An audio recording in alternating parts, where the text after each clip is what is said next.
I did it. I told him after I already was on my way upstate that I brought him. Because that the first week when you used that iPad, Yeah. I thought I was going to throw up. I was getting motion sickness.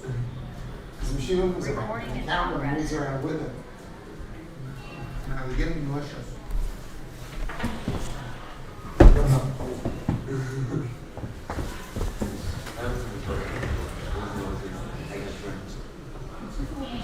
That was the stat on 30 minutes.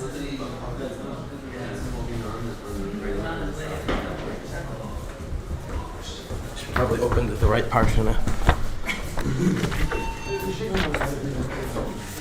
Yeah, but I'm gonna get a schmooze if I.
I think that the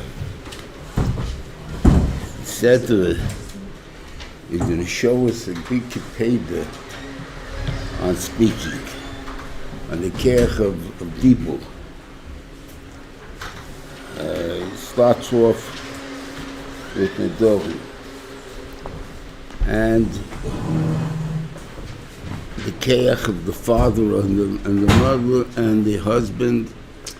Is that's only pshat because you're dealing with kids, then with a naira. So we were talking about that it's a little kid, right? Well, she's more mature, less mature, but it's a little kid, and therefore they can always make up their own cheshbenis why Dibur doesn't make so different, or like by us, unfortunately, that they think they can keep the Dorim. People think, they think they want, I don't want to call it, but the Frumer kids, right? I'm going to chop on a chumrah, and you do it 3 times. Now it's a neder. Whether they like it or not, it's a neder. Right? And then about 2 weeks later, they decide to stop because they can't do it anymore. Or it got too hard for them, or they proved their point already, whatever they were interested in the thing. So now they have nedorim on their heads. And they're getting burned for that. Avay nedorim is the worst thing around, and stuff like that. And we don't realize it, that's the danger. If I care that the point of Kol Nidre is to teach us this point. Kol Nidre, what's Kol Nidre got to do with Yom Kippur?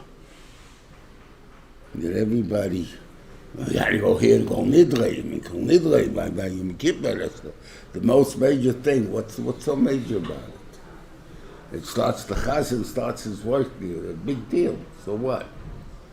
And Atos and Dorim, Erev Rosh Hashanah, oh, you got to make a Torah Dorim. Why? Because you're coming to Rabbeinu Shalom, you want to do tshuva. And how are you going to do tshuva? You're going to say, Rabbeinu Shalom, I'm sorry, I made mistakes, right? So before you can talk about that, you have to first say, Rabbeinu Shalom, we were stupid before we make mistakes. With not only your Torah we thought we can do, we even thought we can do Nidorim. So Rabbeinu Shalom, please remember our stupidities that we thought we're such people that we can even do before Miyant. Now we're asking you, please be meichel us on the basics. That's the point of it.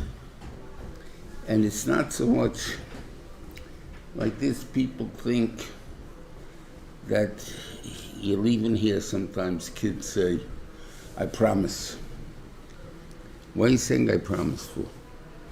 Mashma that my word itself means nothing, right? If I don't put down my promise behind it, right?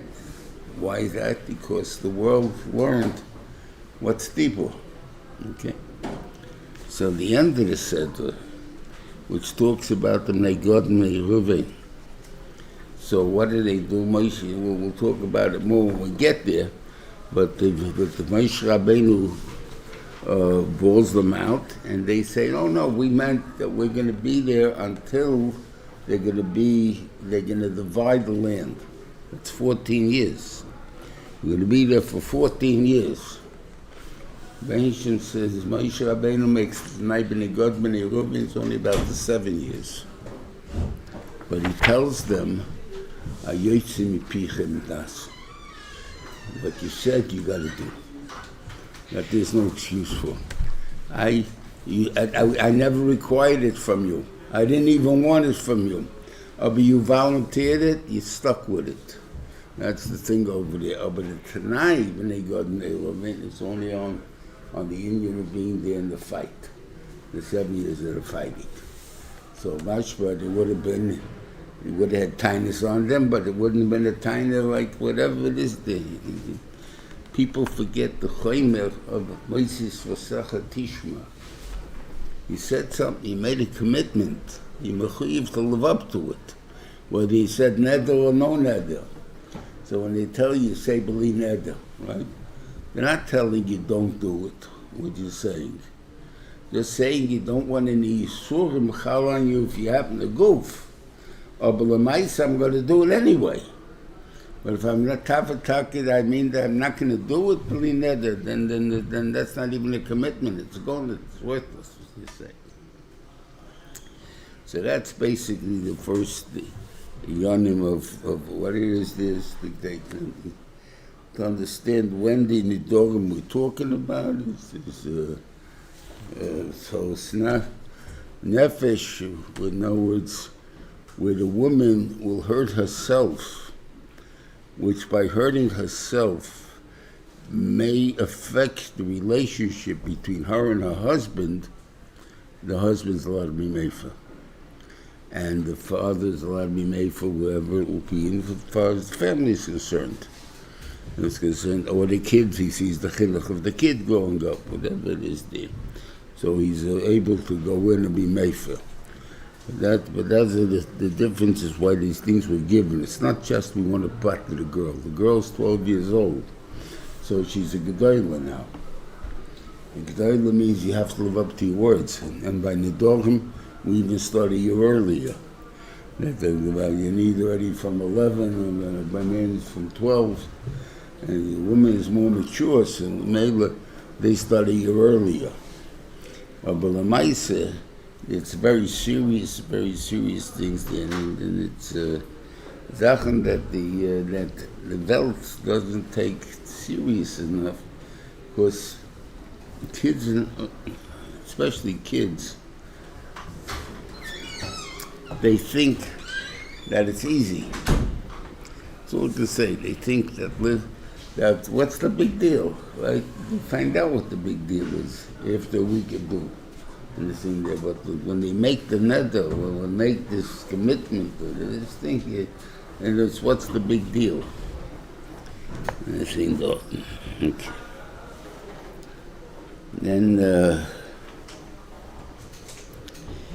comes that the Menshel tells him to go out and take them to come against Midian, because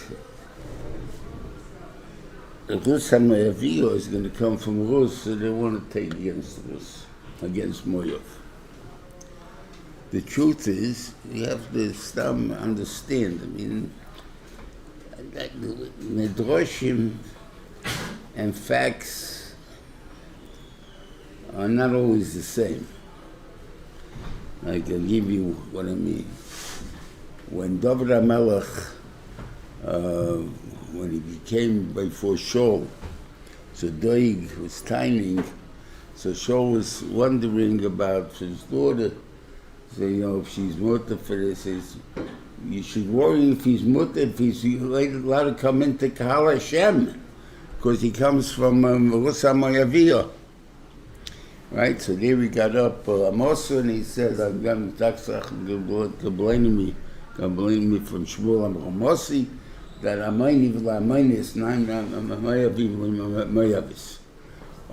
until then, Doiga Daimi wanted a puzzle of it, as is his possible thing there. Who was her great-grandfather? Well, I don't know how many fathers will go back, how long they lived in that time, was supposed to be Balak. And Vazok was Rashi, that Balak is a Midyani.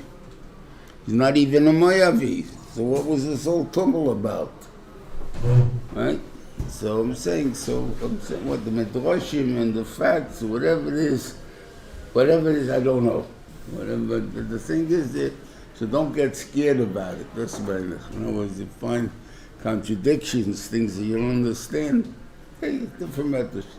The medrash is out to teach you something. It's not out to be a historical fact. So it doesn't make a difference.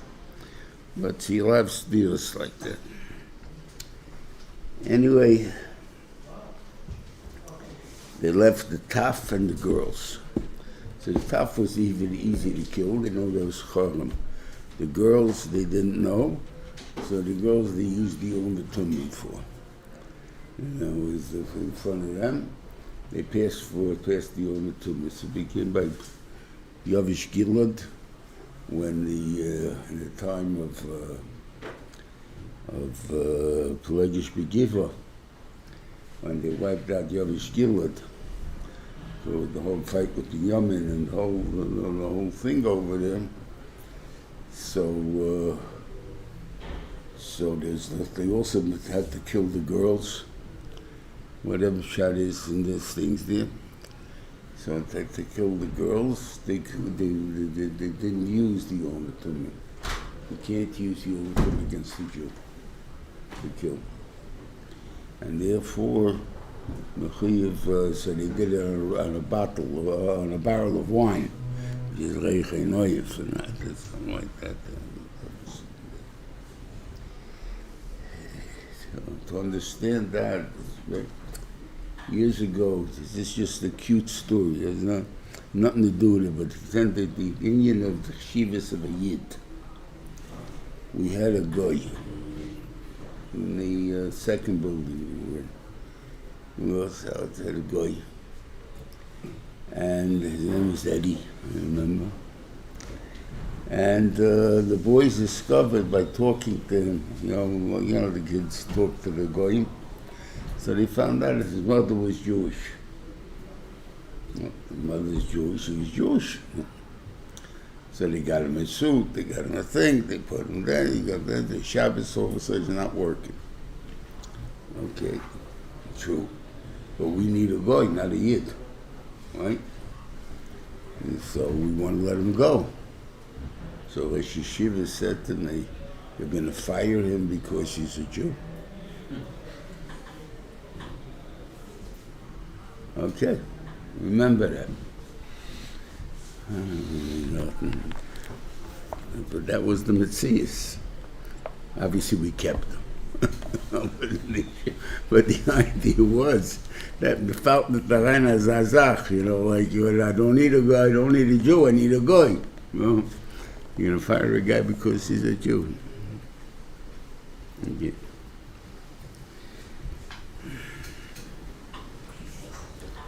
I don't remember what the Rosh Yeshiva said. I probably could look it up, but I keep forgetting all the time. And the Zeishchuk Esatere over here. we're going to talk about it, but about the concept of my halach of rabbi, but the end of Zeischikas HaTorah. By the Zeischikas HaTorah of Chukas, he learned that the whole Torah is contradictory. In other words, the whole Hanchogas HaTorah is contradictory. What does it mean? In other words,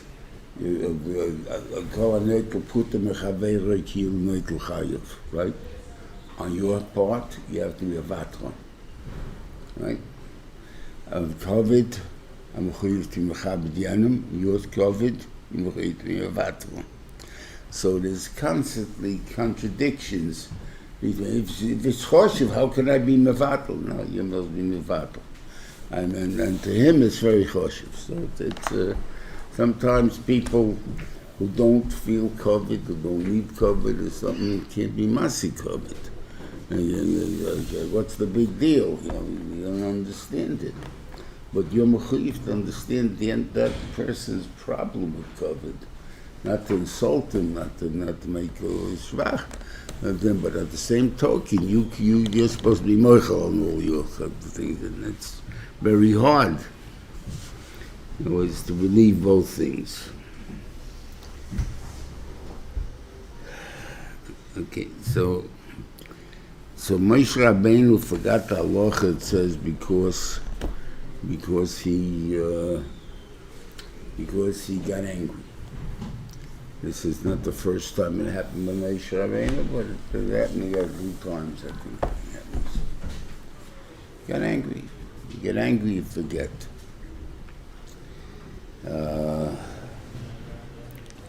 So Allah saw that Moshe Rabbeinu was not able to answer. So he said, because I tell you, I should see that Hashem is Moshe. He didn't even take any credit for it. This is because I tell you, see that Hashem. No, he taught it to Moshe. I only go for Moshe. And he's still punished for Moshe Halacha Fnei Rabbi. I don't know if Rashi's here or in a few places or a different place. He's in Chumash, Rashi. What was the punish for? Because what he should have done is asked Moshe Rabbeinu, Moshe, should I answer? He sees that Moshe is not answering. He should have walked over and asked Moshe, should I answer? He did not ask for shus, so he's Moshe Halacha Lifnei Rabbi.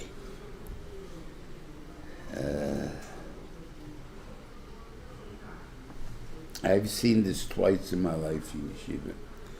Nothing. I don't know if it's emes, meaning I'm just using it because this is what happened, and therefore you can see the proof of it.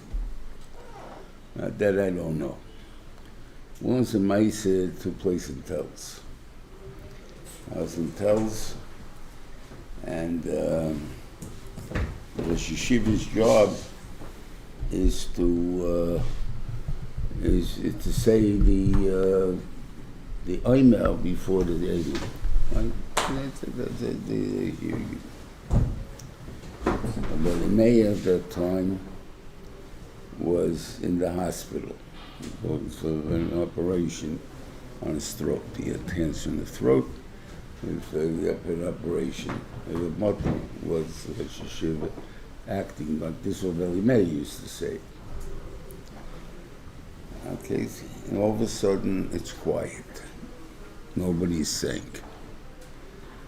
A minute or so later, a guy from at that time the highest year was Maatos Shiur Gimel,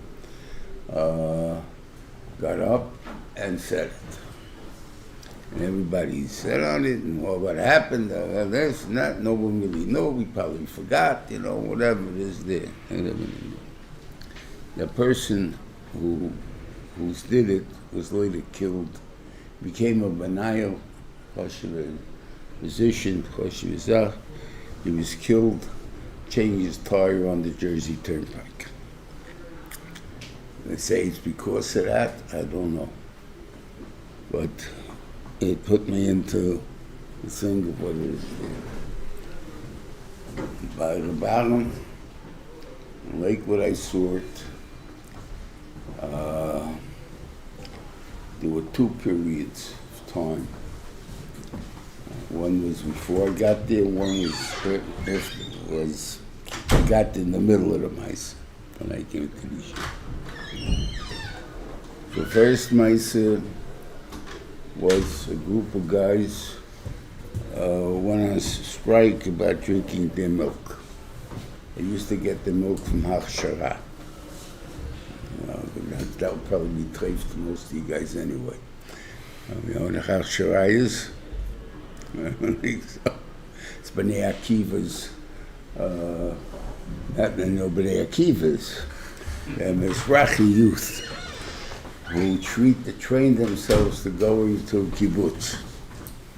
That was what Hachshara was for. It was in Englishtown, New Jersey, not far from the yeshiva. And that's where they got the Chalav Yisrael from them. A group of Bachim discovered that the milk was being pasteurized by Machal Shabbos. So they held Machal Shabbos is like a goy, it's called a vacuum, whatever it is there. And the Baum told him that there's no Isser, the whole Geira of vacuum has nothing to do with kashrus. It's one of the Yudches Dova, which has to do with Taruvis with Goyim, not to marry Goyim. That's what they use. So he told him there's no Issa to marry Machal Shabbos' kid, daughter. So therefore, Mamela, there's no Issa Chasnus with Machal Shabbos. Right, so it doesn't apply. They went on strike anyway. And the first delivery didn't come from kosher companies. At that time, you had to give it over to a Jersey company to make the distribution. Came on Shabbos. And he called in these guys who went on strike, and he told them that if they'd be older, they'd be zokim mamas. Okay, and that was a story I heard when I came to the yeshiva.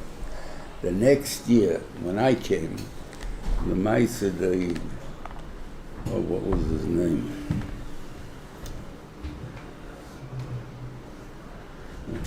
I'll slip my mind just for a second. Anyway, one of the Satmar, Rebbeim, Haskun, they need 2 boiris by a mikveh. 2 boiris of Ashoke. Okay, you know, it's in some safest mikveh they pass. Okay, they don't like that. And they decided that the mikveh in town had to be that way. And they only had 1 boir of Ashoke. So they went and they broke the boir.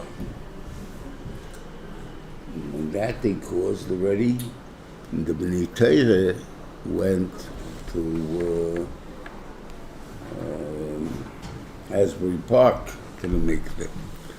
But the local people who were not stopped going to the mikveh. From that chabur, there was one guy that was in the milk machlekes and not in the mikveh machlekes. And of all of them,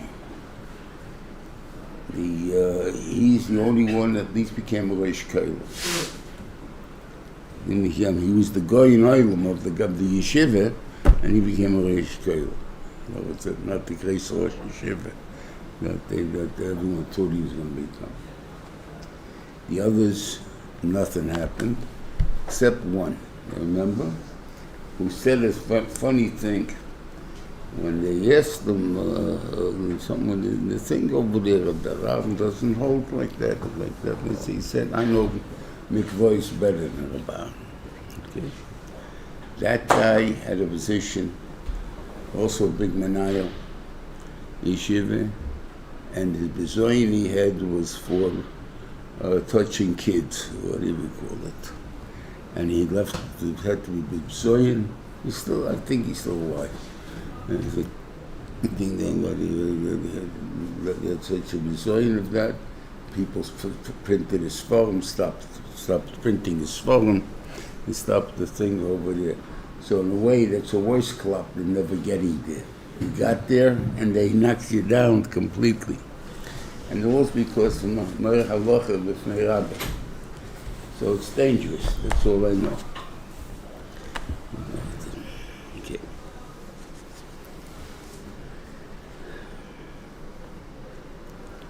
Okay, then came along, you told him to count up. And here's where I came to a shtickle teira, and I'll explain that. You know, it says to count the animals and the people that they captured that was in the thing. It gives a list of who they were, how much they were. And he told them to divide it between the ones who went to the war, the 12,000 who took half of the stuff, and the rest of Klal Yisrael who did not go gets the other half. The half that went, he's 1 in 500 to Elazar, and the other's got to give 1 in 50 to the Levium, right? So he goes through, in both cases, counts how many there were. So by the thing, and it counts each one how much they actually gave to Elazar each time. It's pretty easy to figure out 500 into a certain amount of thousands. You just double the number that it says, and that's it. So you have no problem with what it's easy, right? 50 is a little more difficult, but it's also a rounded number. It's not so hard. The 50 doesn't bother to tell you how much it was. This is, they took 50 and they gave it to the Levium. Why didn't they count the same thing by the Kohen, what they gave to Elazar? The same thing. It's easy. So it hit me at that time that the difference between what they gave to Elazar and what they gave to the Levium is a difference in the Kedusha. What the difference was they gave Hashem. The ones they gave to Elazar was Hashem, Yichsam Hashem. So this is the part of Hashem, we count every single one, and then what we do with it, we give it to Elazar. The others were given to human beings, so we don't have to count them. It's not a thing to do. So because of that, I went back and I went over the Parshas Kairach and talked about the parts that the Matnas Kahuna, it's called Shetitnu Li L'cho Yiyu. Called Shetitnu Hashem L'cho Yiyu. So in other words, it's not the coins, not the Trumah, not the Bikurim, not anything that's gone. It's all the Rabbeinu Shalemus. But the Rabbeinu Shem says, who eats my stuff? The Kohen does. On the other hand, what the Meiser is Chelav Avodaschem. That's a salary. There's no Kedusha in Meiser. The only reason the Kedusha in Meiser is you need the Chumash Meiser to take out first before it's Tevel. Before, but house Meiser, your soul can eat it. God else Yisrael, you can eat the Meiser. You share up, you can just share up the 100th, and the rest of it you eat. You pay the Meiser Sheni, and the Meiser Rishon you eat. But the Trumah you can't eat. So there's a big difference then between a Kohen and a Levi. So it came to the learning the Rambam in Shemitah V'Yovel, where the Rambam says, Lo Shevet Levi V'Vad, but anybody that dedicates himself to Avodas Hashem, he doesn't have to worry about Panoseh, just like the Kehanim Halavim. Now in the Torah we also have Kehanim Halavim, right? Why? Kehanim Zachacher Madregel in the Levim. Why do you say Kehanim Levim? So I think the reason is because the Kedusha of Kahuna is only because of Levi. It's not a din that there's the Kedusha of Kahuna. Kahuna can't come from any other Shevet except from Levi. So therefore, the kedusha of the kohanim is the kohanim halavim, that counts. Then the new Rambams came out and put a vav there. Kohanim v'halavim. And I think that's a big difference. You'll ask me, what's the difference in Kohen and Levi b'zman hazeh? I mean, as far as Torah goes, I mean, what would I be saying, you know, what difference it makes us, Kohen and Levi? And it's abstract, it doesn't make any difference. It does make a difference, because some of the people Isaac in Talmud Torah are Kihanim, and some of them are Leviim. What do I mean by that? There's some that say, Rebbeinu Shalom, what do you need? And the man says, I need a good dishwasher. Okay, be a dishwasher. I need a cook. I need something else. I need a Rosh Yeshiva. But you have no money. You'll have to do the dishwashing and the cooking. You do it. Not a problem. That's what the job is. Right? I'm a Kohen.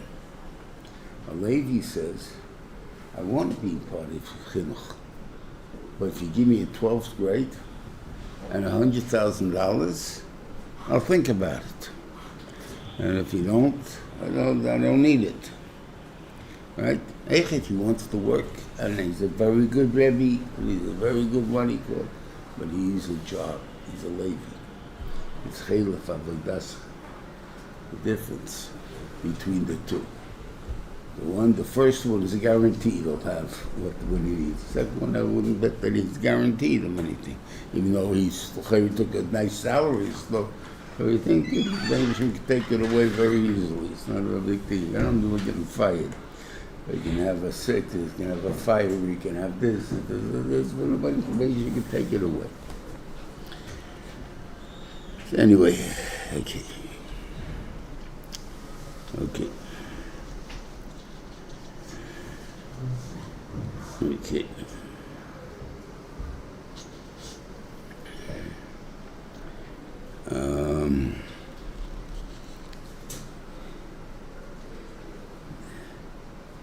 Then talks about the Tanai B'nai Rov Maker, B'nai God B'nai Reuven, right?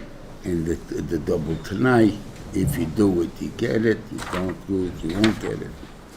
Okay, these are. But if you take a look at the Parsha, it's very strange. It has in the middle of the conversation of the B'nai Reuven, you have a Samach, and you have another Vayemu, okay? Then you have another Samach, anything over there, and Moshe Rabbeinu giving them Musa like the Meraglim. Well, why you give me Musa? We didn't do anything. We just all we asked is for land, right? We like the land. That's all we asked for. Why you calling us Meraglim? So basically, the idea is, I think, that the Samachs teaches a lesson. When you're asking, the Torah is not only here, there's your Shalmi, Bikurim, that says that you don't bring Bikurim Eva Yad. So the Gemara asks over there, why? If it's because it says that Hashem knows something, that Bikurim you bring from what God gave you, and Reuven and God took by themselves. So therefore, from Menashe, you'll still bring. If it's because it's not Eretz Lavashol of a Devosh, then you don't bring it even from the Chotzi Menashe. That's the thing over there. But you see, it's called taking yourself. What did I take myself? They gave it to him. It says the end of the Seder is Ferish. That even though it says Faket Lokhu.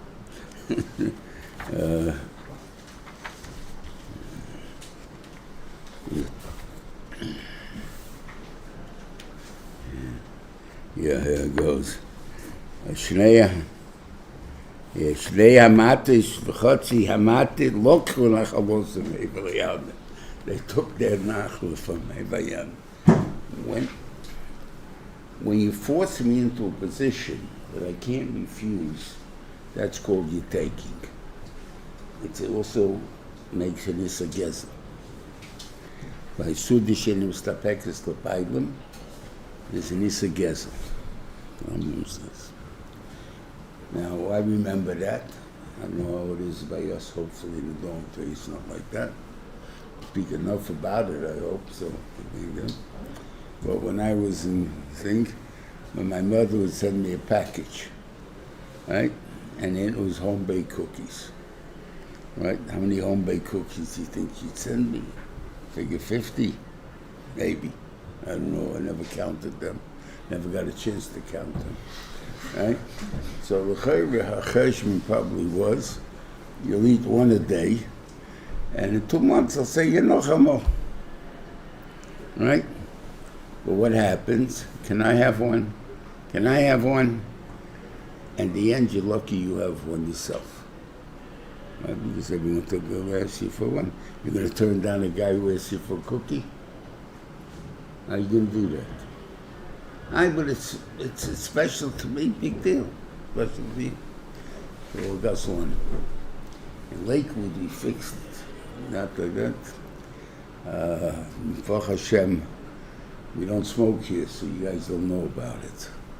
But other yeshivas still smoke. So what they do is, over there, they mooch. The guys are not full smokers yet, not addicted smokers. So they only smoke 5 cigarettes a day. So they mooch 5 cigarettes from 5 different people, right? But they never give back. Everybody mooched, meaning guy who put back today also mooched, but he ran out. Then go buy another pack. You need another cigarette, but tomorrow you'll come to him and you'll ask him, he'll give you his cigarette because you gave him, he gives you. That you're not makbid on. The mooches, they were makbid on. So the thing dochten there, and we learned the sugya of Sudan and Sabek's Labailam, so we woke us learning.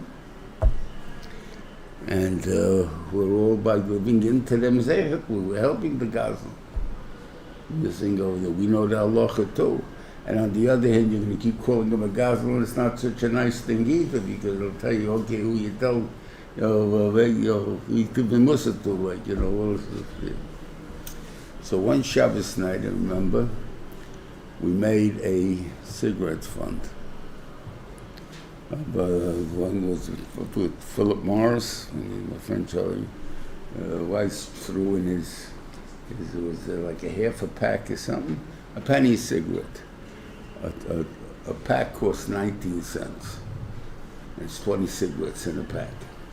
That means there was a penny profit in that. And I would buy them. When I went into the city, there was a place that sold cartons for $17. There's 10 packs in a carton. So we made, it came out to 17 cents then instead of 19, so we made 3 cents. At the end, before they went out and when it was proven that it's unhealthy and all that, so at least we couldn't do it as a gemach anymore. It's not a gemach anymore. So I remember Yossi Temple was in charge of it then. He told me they sent over $50,000 to Pilam from the pennies they made.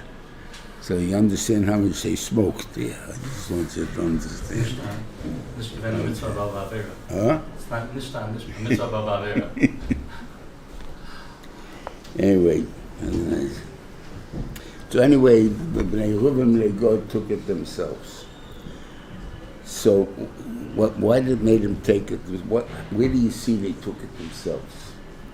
Because they were telling, first they're coming over and they're telling Moshe Rabbeinu, Torah is Stephen Yazer Nimmer Cheshbon Lolei Shchem Levoi V'oin Eretz Asher Hika Asher Moshe Lefnei Eretz Yisrael Eretz Mikne Hi V'lavadecha Mikne. That's where's the samach. That's all you should have said. We're not stupid. You understand what you want, We tell the land is good for sheep. We got sheep. What's your problem? Okay, we're ready to take it. But it says, Vayoimu, right after the Samach,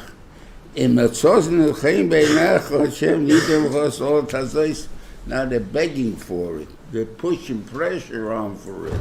They didn't just say it's up to you to give it to me if you want. We demand it like, now you're taking it. Now you're taking it, and I don't know what your motives are. Your motives are maybe you don't want to go to war, so that gives him musa of what he calls. So on that he gives him, and he says, so what do they say? After he gives him the musa, so now they're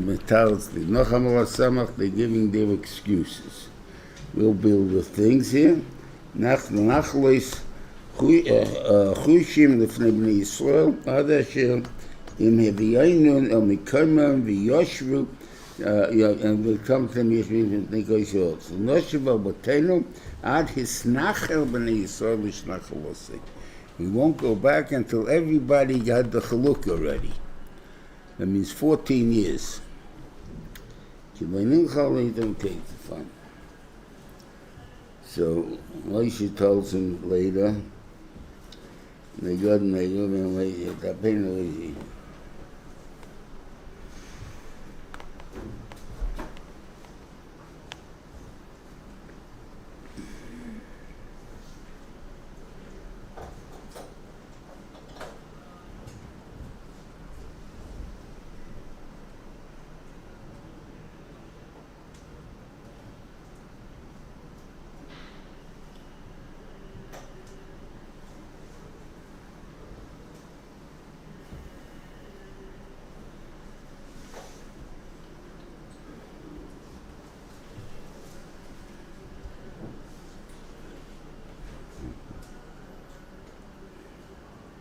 They're trying to find the lotion. Vatem atei beile it's mi pichem tas.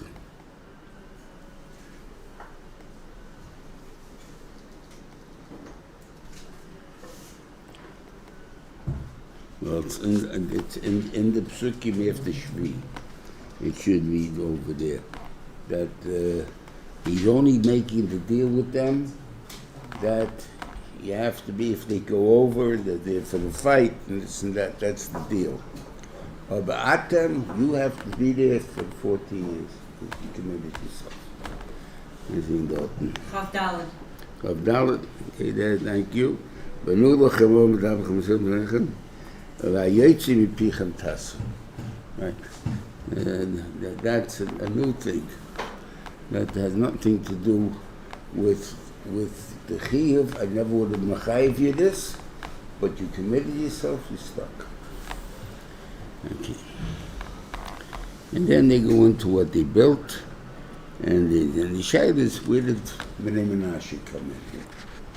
The story starts off with Reuven God. So where's the Chotzi Shevet Menashe come from? And what did Chotzi Shevet Menashe take in the end? So if we look in Dvorim next week, it tells us what they took. They took the Yeser HaGilad, the Chol HaBoshen, Chol Eretz Yisrael. They got all of Oig's land. Oig's land is a part of Eretz Yisrael.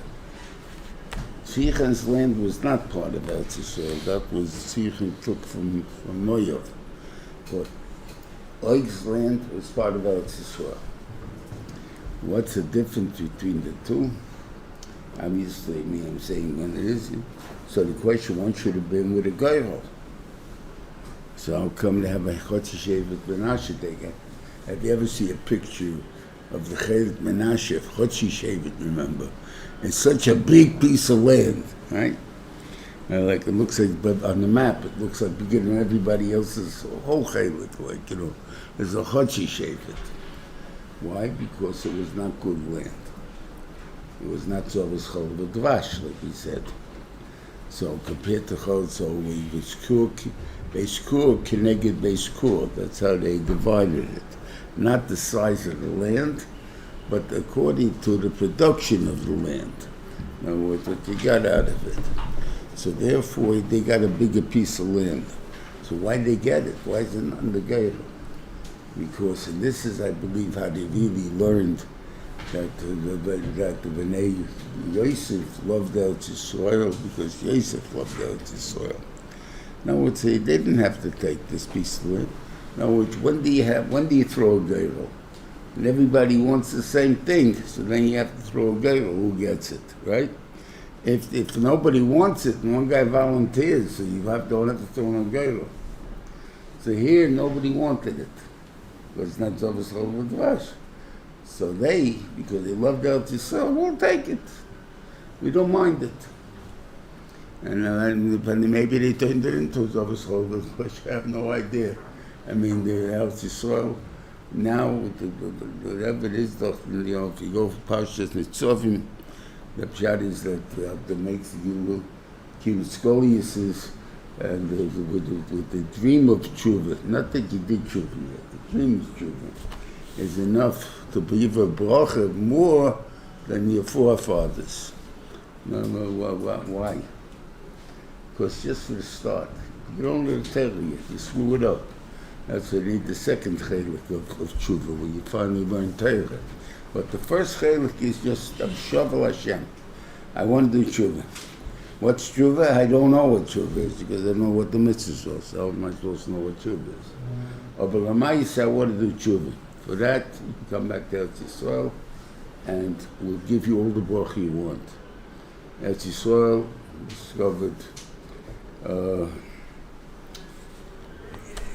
You guys are too young. Okay. So what was the Zionist, what do you call it, mantra, I guess would be, what the saying was, a people without a land, for a land without a people. Eretz Yisrael didn't have any people in it. In fact, in the First World War, which is before the First World War, the Turks owned it, and they were afraid of an invasion from England up the Red Sea, or Dakabad, and be able to hit into them. So they brought in Bosnians from Yugoslavia, and they're Arabs, and brought them in to work out this. So all the Arabs that are there, that's this whole shekel of Palestinians, they're only there from the First World War, before the First World War. And they came in there, the Bosnians, and they populated the land as much as they did, which was not too much either. But of course, a few people owned the land, but they populated the land. And that was the thing. And now, Eretz Yisrael taught the world, the whole world, how to grow food in the desert. And Eretz Yisrael is a desert. Midbar Yehuda, everything's a midbar. But it's a midbar because nothing grows for anybody except for Jews in Eretz Yisrael. That's why they never, all the years, that's why the Kiddush Sheni is Kiddush Shaita because it's lovely, because nobody else ever took it over again. They have the Kiddush Sheni. But the Kiddush Rishon, we did, I think, was when we left by Gedalia, over there by Gedalia, when they killed him. Everybody ran away. But that's something to understand the history of it.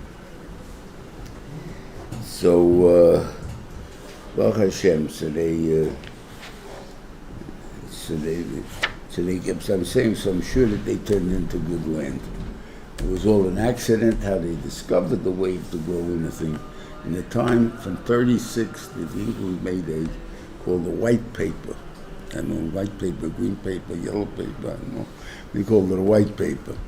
That no Jews can come into Eretz Yisrael after 50,000 because the land can't support them.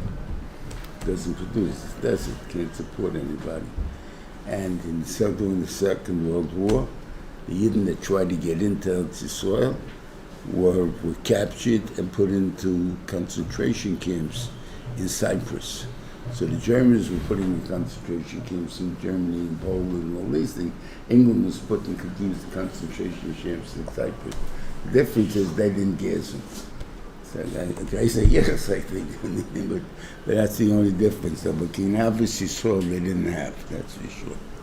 They don't like us, and you notice all the British colonies are now the most anti-Semitic in the world. Australia, Canada, everything, from England, so they never liked us. And they tolerated us. Okay. When I was in Eretz Yisrael in '74 the first time, so I was, we went in a taxi, and it's empty. I mean, it's all desert and it's all empty. So my brother-in-law, my shitantler, he's a scientist, so he took me, we went to Shmuel Novi's kever, and I supposed to be, and we came to talk about the land. So I said, how many people could it support now? So he told me 30 million.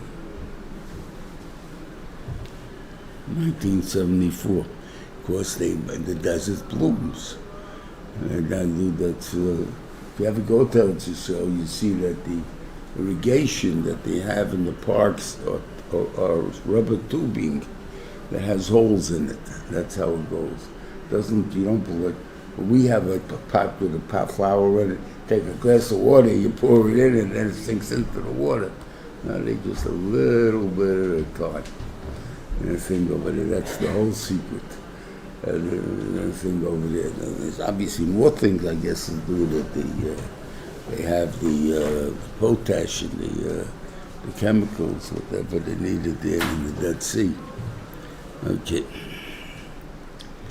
Anyway, then the Torah starts off with Maasei, and what he called, so I remember a very interesting psak at Rosh Hashanah.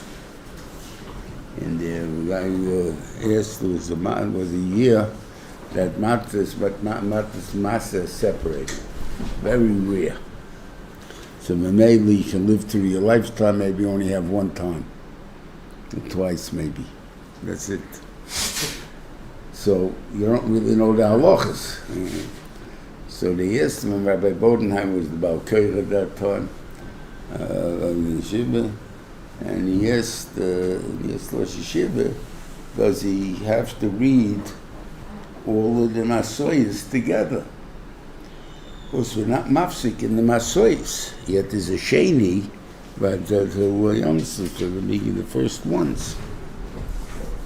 So he said, so the Shiva told me you don't have to. He says to Kach Amodiba, that was Mamba's Loshen. He says there are two sedras that have 10 psukim only. Now the Gemara is the Kriyas HaTorah is good with 10 psukim, right? But the reality, every sedra has more than 10 psukim. So what do you mean 10 psukim? Where's the Metzias of a Shayach? Only two sedras, Vayishlach and Maasei. Right? Those are the only two that have 10 psukim.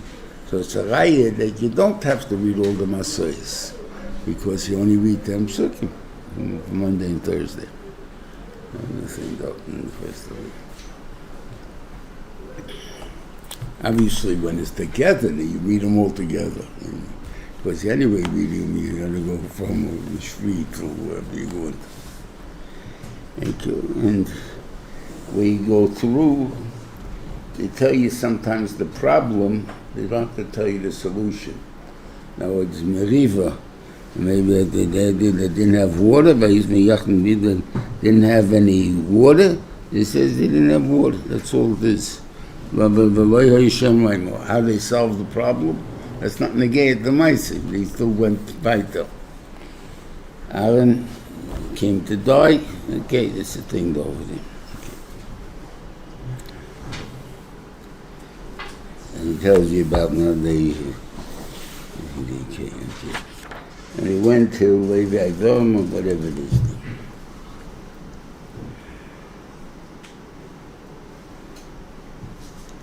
Then he tells you, okay, who they have to divide it for, and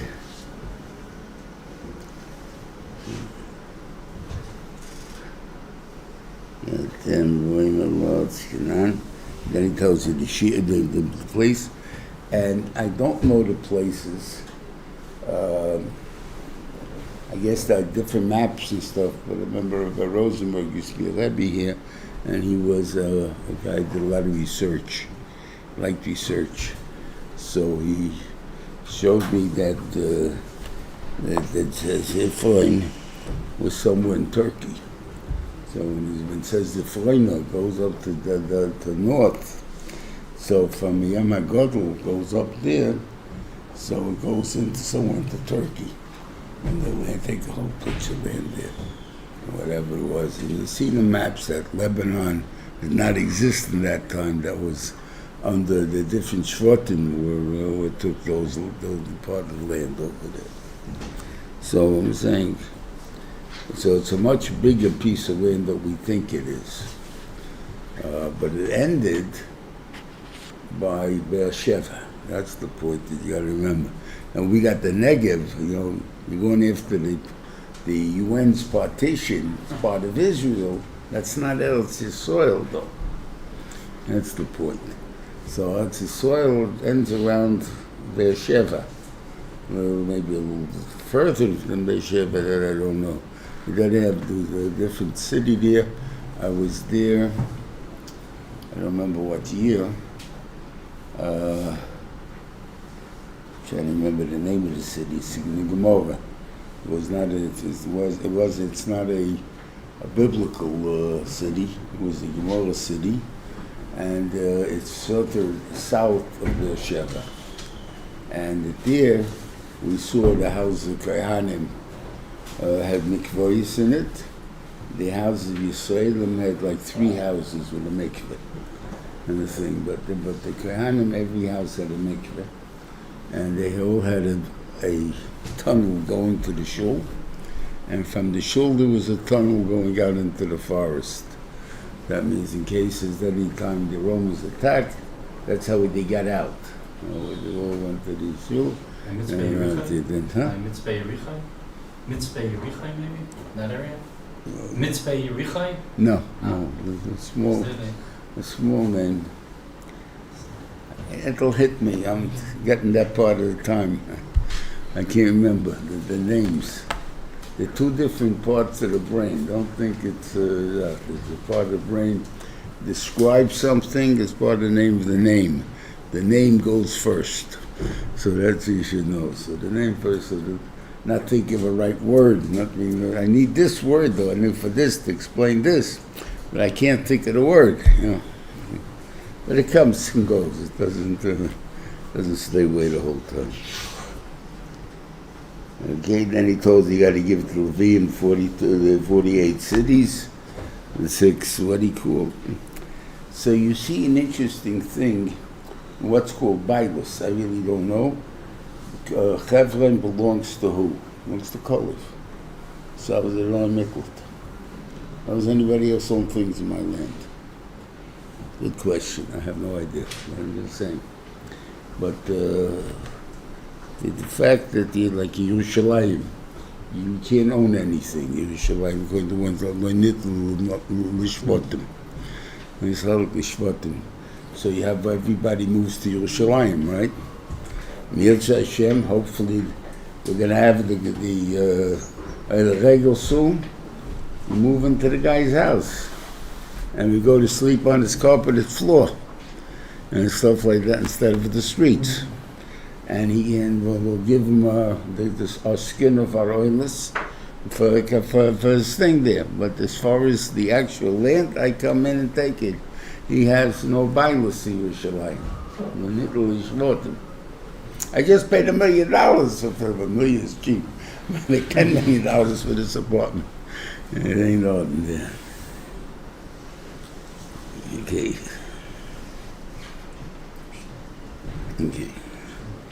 Then he talks about the Ori Miklot, and there's an Indian of a Soina here from here, and a Oyev.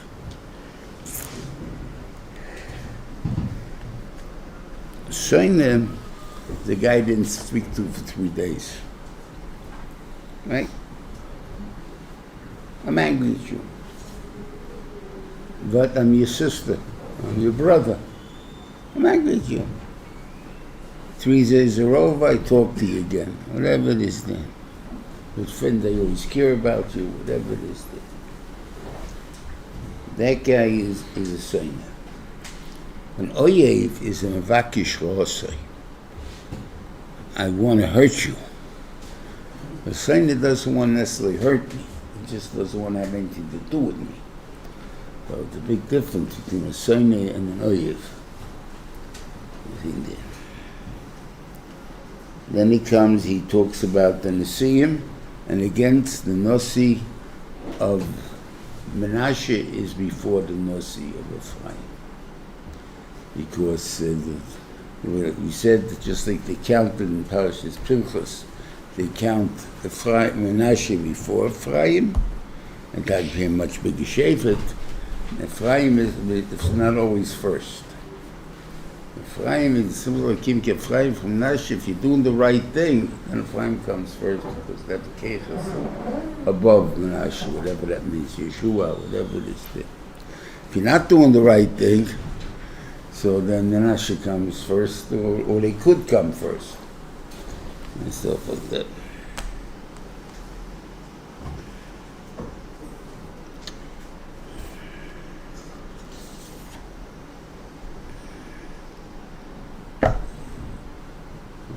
Finish off with this story. Anyway, it ends off with the Shevet Menashe coming to making a complaint that he gave the Bnei Slofchad land, and it's going to become forever and ever some other Shevet's thing, is to get married to a different Shevet. And I say from here also, maybe we see the Keach of Dibur, but the Rebbeinu Shem already gave it to them. It wasn't what he called, but he didn't tell them when he gave it to them that they can't marry outside the Shevet. So therefore, you're allowed to marry outside the Shevet. Hatayv Beinechem, marry. Aber, I'm telling you, an Eitzah, marry someone from your Shevet. Right? That's the godless of Bnei Slofchad. The Medrash says that the nisim that happened to Bnei Slofchad was bigger than what happened to what's the name, Yocheved. That they gave birth even older than Yocheved. Why was that? Because they didn't get married until now. They went out. I don't know how they knew how old they were, but whatever it is. So, why didn't they get married till then? It says because they thought that no one was right for them. I mean, the Torah counts their names 3 times. It's a big thing. The Torah counts your names. The Nesiim don't even get that. You got to get 3 times. The second Nesiim only get once. The first Nesiim also get 3 times. You maybe get 4 times because of like a bonus. But the idea is that to be mentioned a couple of times in name in the Torah for no reason. Why? Who cares? It's not Bnei Slofchad. Who cares what their names were? Now, Levos, this is their names. That's how chosh you do. So therefore, they must have known that, like, hey, I can't marry that Amorit, so what am I going to do? But since the Rebbeinu Shem said to marry them, they did. So then they went against what they thought was the right thing there. But the Rebbeinu Shem says, do this. And they listened, and they went over the thing. That's a grace of Sach. Something that for all the years, for 100 years, you weren't getting married because no one was choshev enough for you. And now all of a sudden you get married, 1, 2, 3. To who? To Yaakov? What's the matter with you? You know, the thing over there. And that's their goddess. So Shiva, 19, must be about 72. There was a, what do you call it? Recession at that time. Now, you want to understand the recession, which right now, if you look at the stock market, what, 25, 27,000? I don't know what the stock market is. Okay, you don't know either. Okay. It's higher. Someone's investing, everyone here knows what the stock market is doing. That time it was 900. And it fell to 600. It was a third. A lot of people in broke. And at that time, the Shiva gave a shmuz in camp, remember? He says, what happened over here was, it's a kasha, that the Rabbeinu Shlom steal from the Bnei Slavchot the B'kiyim HaMitzvah. Now we all know that an Ein Mitzvah V'Yosef gets less chad than a Mitzvah V'Yosef. So they were Ein Mitzvah V'Yosef, right? They just had an idea that we'll give you an eitzah, an Ein Mitzvah V'Yosef. And all the other women are Mitzvah V'Yosef. So it's very, why be stealing from them the Mitzvah V'Yosef? So Shiva said we weren't stealing that, we're giving them more schar. It's only an eitzah. An eitzah says, it's only an eitzah, I don't have to do it. That's the attitude. So you get more schar if you curvish that attitude. What happened with the thing? Chazal gave an eitzah, shlish b'karki, shlish tachas yodah, shlish b'pragmachi. Right? And you said, no, we're going to borrow and put it into the market because we're going to make a lot of money and stuff like that, and they all went broke. Because of that, because it's only an eitzah. There's no such thing, it's only an eitzah by Chazal. Then the question becomes, what was Menashe's big deal? Worrying about it. Right now, if we had Eretz Yisrael now, you have a guy dies and he leaves over only a daughter, right? And she gets married to some from a different shevet. So of course the land is going to be bubbled with pieces of land from the shevet that belong to other shvatim. So what difference does it make with the first generation and not the first generation? So I want to tell you that the nafkamina is the Gabi Minhagim. And that's what Menashe wanted. In other words, right now, if you give it before, in the first Chalukah, they get married, before they get it, they'll go right to, it comes to Yehuda, so to that land will be Yehuda's. No, it's got to be Menashe's first. Once it's Menashe's, it belongs to Menhagim and Menashe come in. Now somebody happens to marry out of Menashe and that's into Yehuda, he still has to keep the Menhagim of Menashe, because that's the Menhagim of the Malkim and stuff like that. And I think that was the complete Payday, I think. Have a good Shabbos, everybody.